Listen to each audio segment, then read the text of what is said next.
మిత్రులారా నమస్తే.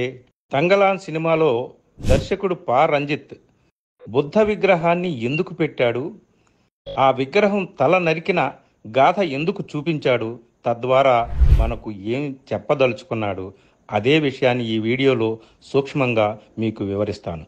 పా రంజిత్లోని అంబేద్కరిస్టు దళిత్ ఈస్థెటిక్స్తో మమేకమై ఒక తంగలాన్గా అద్భుత కళా సృష్టి జరిగింది.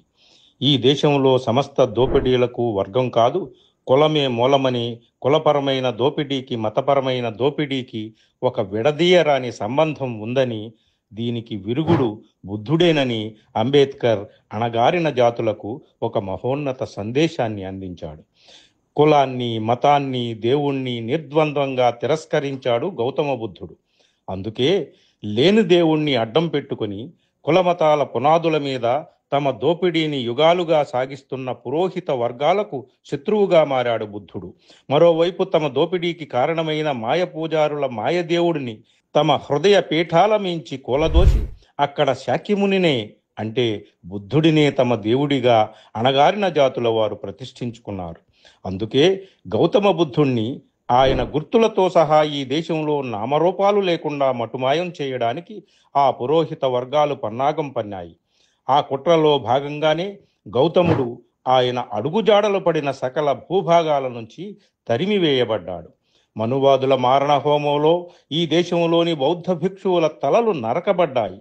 వారి రక్తంతో ఈ దేశంలోని నదులు, సముద్రాలు ఎరుపెక్కిపోయాయి.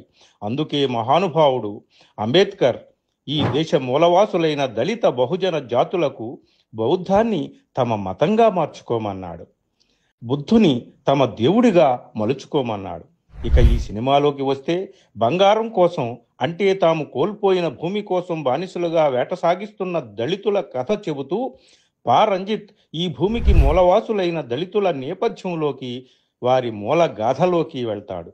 వారికి ఆరాధ్య దైవంగా ఉన్న బుద్ధుని విగ్రహం తల నరకమని ఒక పూజారి ఆగ్రహంగా ఆదేశించడం ఈ సినిమాలో అద్భుతంగా సింబాలిక్గా చూపిస్తాడు పా రంజిత్. బంగారం వేటలో మృత్యువుతో సాగిన పోరులో దళితులు తెగిపడ్డ బుద్ధుని తలను అతని మొండానికి అతికిస్తారు. అంటే ఈ దేశంలో నుంచి తరిమివేయబడ్డ బౌద్ధాన్ని తిరిగి సజీవంగా ఈ దేశంలో ప్రాణప్రతిష్ఠ చేసే బాధ్యత దళితులదేనని పా రంజిత్ చెప్పకనే చెప్పాడు. బుద్ధుడిని ఈ దేశంలో తిరిగి బ్రతికించడం అంటే దళితులు తరతరాలుగా కోల్పోయిన సమస్తాన్ని తిరిగి సాధించడంగా అర్థం చేసుకోవాలి. దీన్నే అణగారిన దళిత జాతుల అస్తిత్వ పోరాటంలో అతి గొప్ప విజయంగా దర్శకుడు మనకు చెబుతున్నాడు. అదే అంబేద్కర్ దళిత జాతులకు చూపిన ఏకైక మార్గం. బుద్ధుడు అంటే కేవలం విగ్రహం కాదు, అది తరాల అణచివేతపై ఒక జాతి మొత్తం తిరుగుబాటుకు సంకేతం లాంటిది. ఈ మొత్తం సినిమాలో బుద్ధ విగ్రహం, ఆ విగ్రహం తల నరకడం, దాన్ని తిరిగి ఈ దేశ మూలవాసులు అతికించడం, అంబేద్కరిజంలోని అతి గొప్ప ప్రాణసారాన్ని కొన్ని నిమిషాల దృశ్యాలలో చైతన్యవంతంగా ఆవిష్కరించాడు దర్శకుడు పా రంజిత్.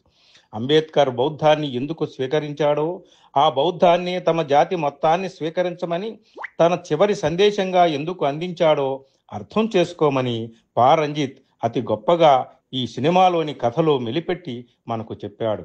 అంబేద్కరిస్టులమని చెప్పేవాళ్ళు బుద్ధుడిని పక్కన పెడితే అంబేద్కర్ని కూడా పక్కన పెట్టినట్టే. ఈ విషయంలో పా రంజిత్ అసలు సెసలు అంబేద్కరిస్టు. మిత్రులారా, ఇది ఈ సినిమాలో బుద్ధ విగ్రహం మనకు చెబుతున్న కథ. ఈ కథ ద్వారా పా రంజిత్ మనకు అందిస్తున్నటువంటి అతి గొప్ప సందేశం. ఇది మిత్రులకు నచ్చితే షేర్ చేయండి, అలాగే నా ఛానల్ని సబ్స్క్రైబ్ చేయండి మిత్రులారా. Thank you.